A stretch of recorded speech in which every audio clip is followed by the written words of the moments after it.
Book 5. The Effects of the Elixir. Chapter 1. It will be remembered that we left Master Paolo by the bedside of Glyndon, and as, waking from that profound slumber, the recollections of the past night came horribly back to his mind, the Englishman uttered a cry and covered his face with his hands. "Good morrow, Excellency," said Paolo gaily. "Corpo di Bacco, you have slept soundly." The sound of this man's voice, so lusty, ringing, and healthful, served to scatter before it the phantasma that yet haunted Glyndon's memory. He rose erect in his bed. "And where did you find me? Why are you here?" "Where did I find you?" repeated Paolo in surprise. "In your bed, to be sure. Why am I here? Because the padrone bade me await your awaking and attend your commands." "The padrone, Mejnour, is he arrived?" "Arrived and departed, signor. He has left this letter for you." "Give it to me, and wait without till I am dressed." "At your service. I have bespoke an excellent breakfast. You must be hungry. I am a very tolerable cook. A monk's son ought to be. You'll be startled at my genius in the dressing of fish. My singing, I trust, will not disturb you. I always sing while I prepare a salad. It harmonizes the ingredients." And, slinging his carbine over his shoulder, Paolo sauntered from the room and closed the door. Glyndon was already deep in the contents of the following letter.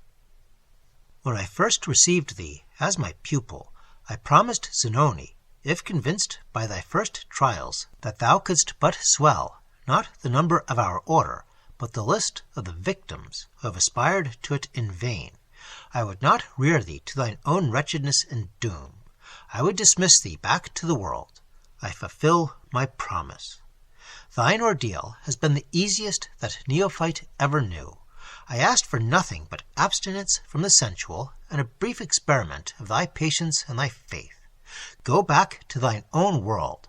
Thou hast no nature to aspire to ours. It was I who prepared Paolo to receive thee at the revel. It was I who instigated the old beggar to ask thee for alms. It was I who left open the book that thou couldst not read without violating my command. Well, thou hast seen what awaits thee at the threshold of knowledge.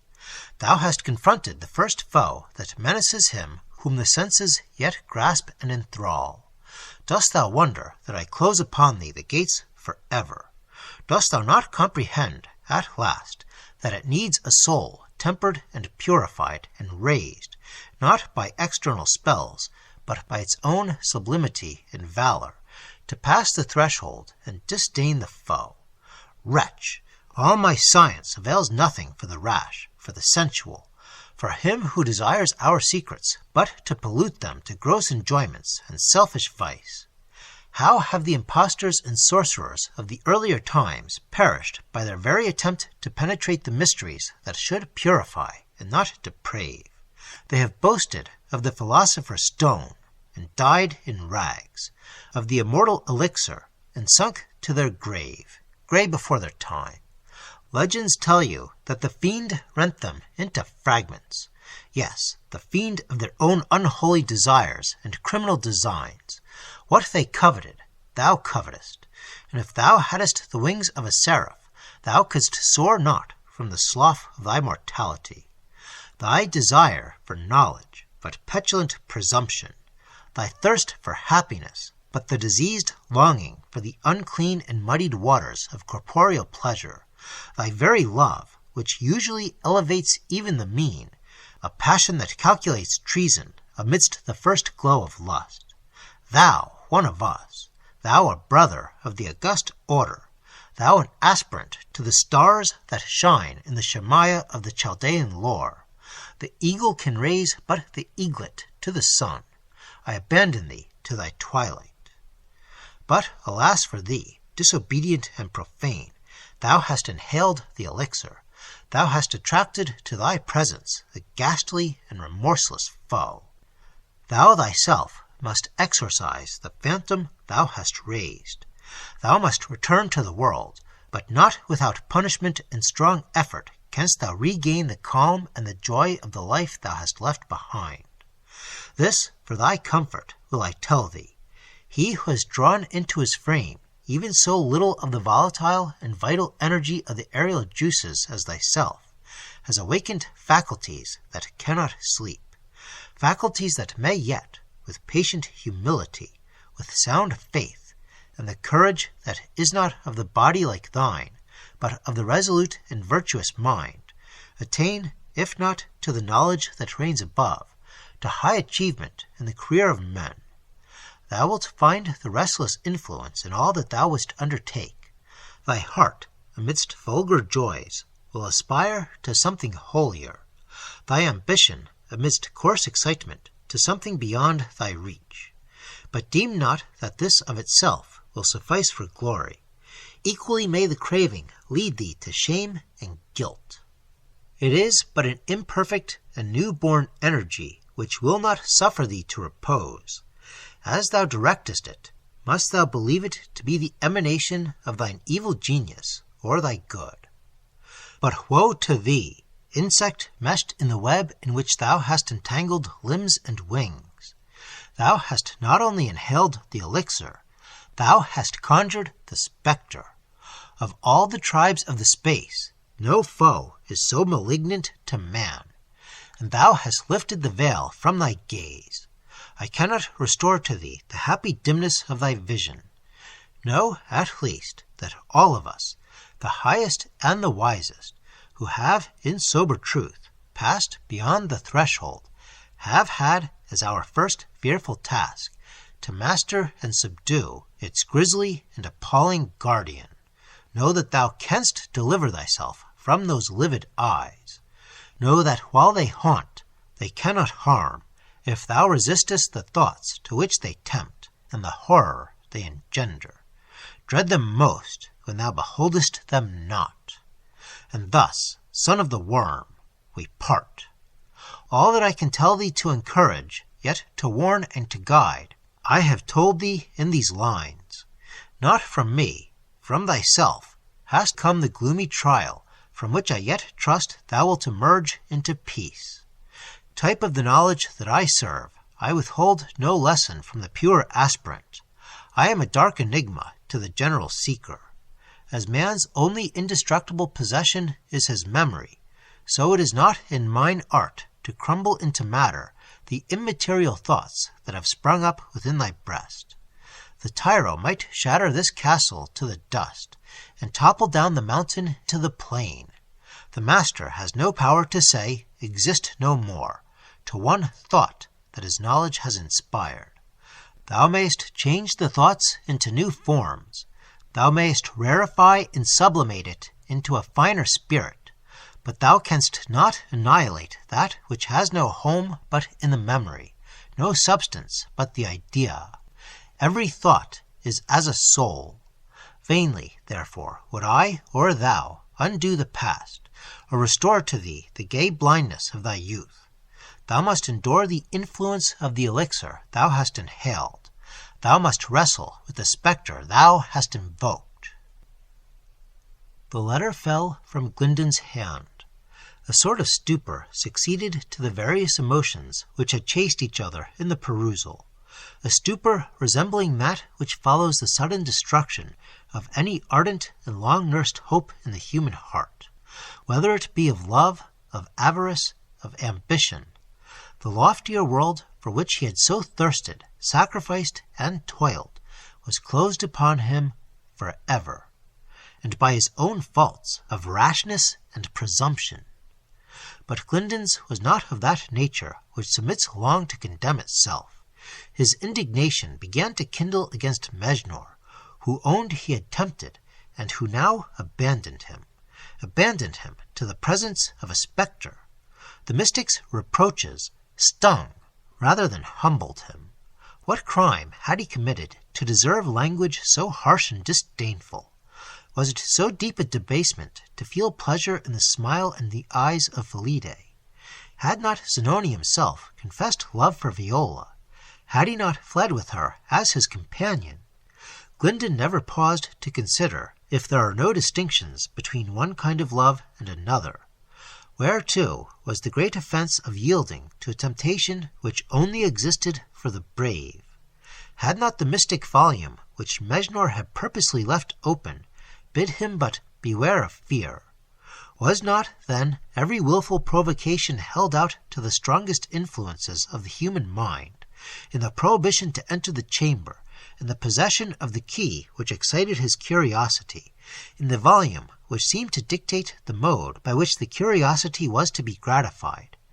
As rapidly these thoughts passed over him, he began to consider the whole conduct of Mejnour either as a perfidious design to entrap him to his own misery, or as the trick of an impostor who knew that he could not realize the great professions he had made. On glancing again over the more mysterious threats and warnings in Mejnour's letter, they seemed to assume the language of mere parable and allegory, the jargon of the Platonist and Pythagoreans. By little and little he began to consider that the very spectra he had seen, even that one phantom so horrid in its aspect, were but the delusions which Mejnour's science had enabled him to raise. The healthful sunlight, filling up every cranny in his chamber, seemed to laugh away the terrors of the past night. His pride and his resentment nerved his habitual courage, and when, having hastily dressed himself, he rejoined Paolo, it was with a flushed cheek and a haughty step. "So, Paolo," said he, "the padrone, as you call him, told you to expect and welcome me at your village feast." "He did so by a message from a wretched old cripple. This surprised me at the time, for I thought he was far distant. But these great philosophers make a joke of 200 or 300 leagues." "But why did you not tell me you had heard from Mejnour?" "Because the old cripple forbade me." "Did you not see the man afterwards, during the dance?" "No, Excellency." "Humph. Allow me to serve you," said Paolo, piling Glyndon's plate and then filling his glass. "I wish, signor, now the padrone is gone, not," added Paolo, as he cast rather a frightened and suspicious glance round the room, "that I mean to say anything disrespectful of him. I wish, I say, now that he is gone, that you would take pity on yourself, and ask your own heart what your youth was meant for, not to bury yourself alive in these old ruins, and endanger your body and soul by studies which I am sure no saint could approve of." "Are the saints so partial, then, to your own occupations, Master Paolo?"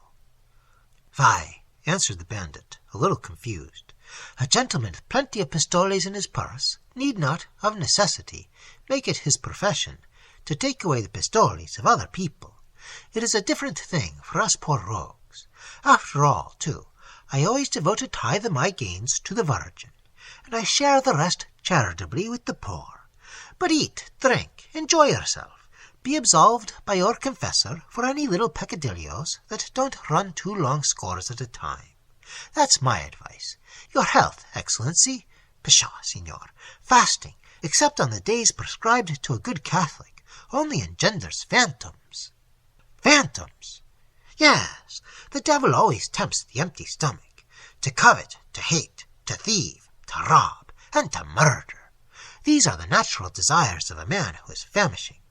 With a full belly, signor, we are at peace with all the world. That's right, you like the partridge. Cospetto, when I myself have passed 2 or 3 days in the mountains, with nothing from sunset to sunrise but a black crust and an onion, I grow as fierce as a wolf. That's not the worst, too. In these times I see little imps dancing before me. Oh yes, fasting is as full of spectres as a field of battle."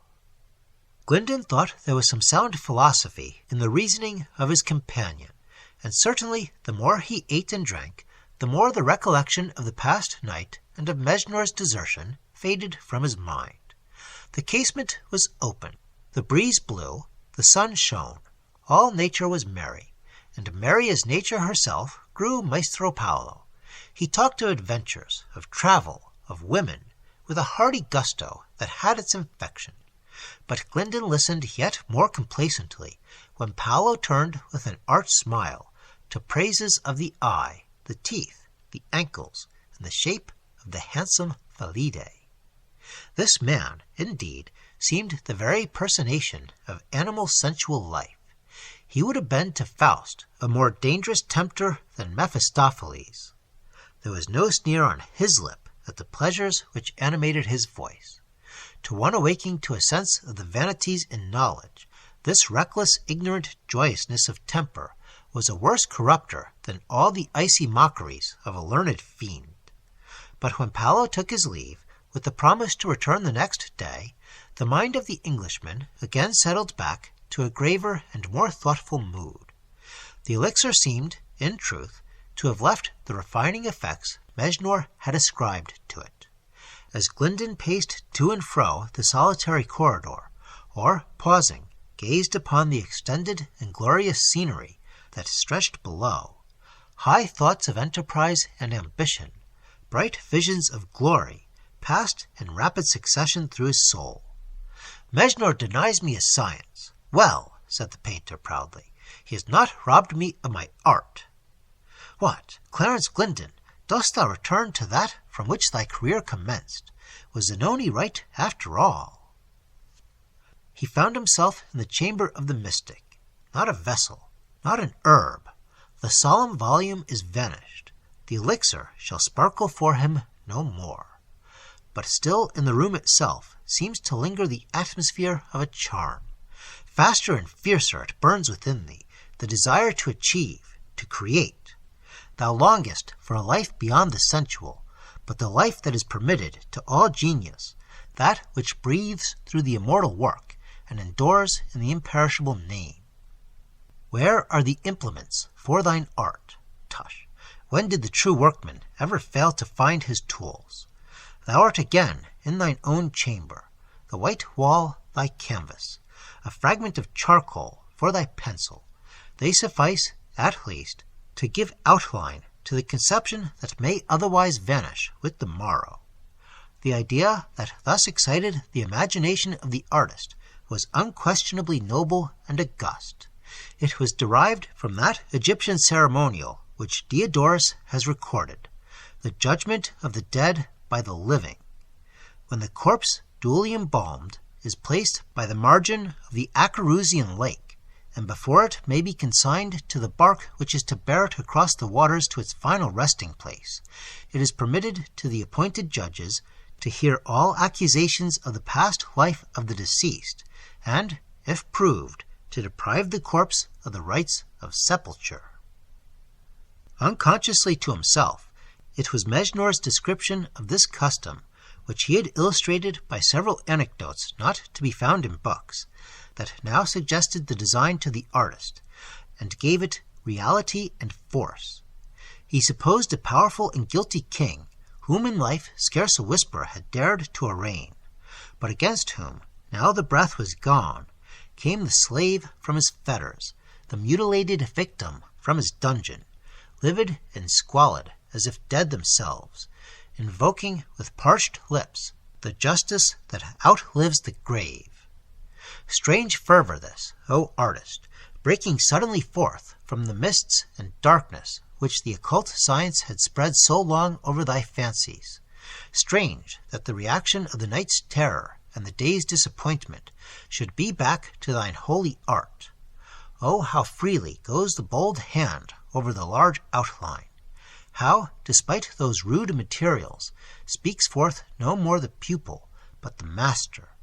Fresh yet from the glorious elixir, how thou givest to thy creatures the finer life denied to thyself. Some power not thine own writes the grand symbols on the wall. Behind rises the mighty sepulchre, on the building of which repose to the dead the lives of thousands had been consumed. There sit in a semicircle the solemn judges. Black and sluggish flows the lake. There lies the mummified and royal dead. Dost thou quail at the frown on his lifelike brow? Ha! Bravely done, O artist! Up rise the haggard forms. Pale speak the ghastly faces. Shall not humanity, after death, avenge itself on power? Thy conception, Clarence Glyndon, is a sublime truth. Thy design promises renown to genius. Better this magic than the charms of the volume and the vessel. Hour after hour has gone. Thou hast lighted the lamp. Night sees thee yet at thy labor. Merciful heaven, what chills the atmosphere? Why does the lamp grow wan? Why does thy hair bristle? There, there, there, at the casement! It gazes on thee, the dark-mantled, loathsome thing. There, with their devilish mockery and hateful craft, glare on thee those horrid eyes. He stood and gazed. It was no delusion. It spoke not, moved not, till, unable to bear longer that steady and burning look, he covered his face with his hands. With a start, with a thrill, he removed them. He felt the nearer presence of the nameless. There it cowered on the floor beside his design, and lo, the figures seemed to start from the wall. Those pale, accusing figures, the shapes he himself had raised, frowned at him and gibbered. With a violent effort that convulsed his whole being and bathed his body in the sweat of agony, the young man mastered his horror. He strode towards the phantom. He endured its eyes. He accosted it with a steady voice. He demanded its purpose and defied its power. And then, as a wind from a charnel, was heard its voice. What it said, what revealed, it is forbidden the lips to repeat, the hand to record. Nothing save the subtle life that yet animated the frame, to which the inhalations of the elixir had given vigor and energy beyond the strength of the strongest, could have survived that awful hour. Better to wake in the catacombs, and see the buried rise from their cerements, and hear the ghouls in their horrid orgies amongst the festering ghastliness of corruption, than to front those features when the veil was lifted, and to listen to that whispered voice. The next day, Glyndon fled from the ruined castle. With what hopes of starry light had he crossed the threshold? With what memories to shudder evermore at the darkness did he look back at the frown of its time-worn towers?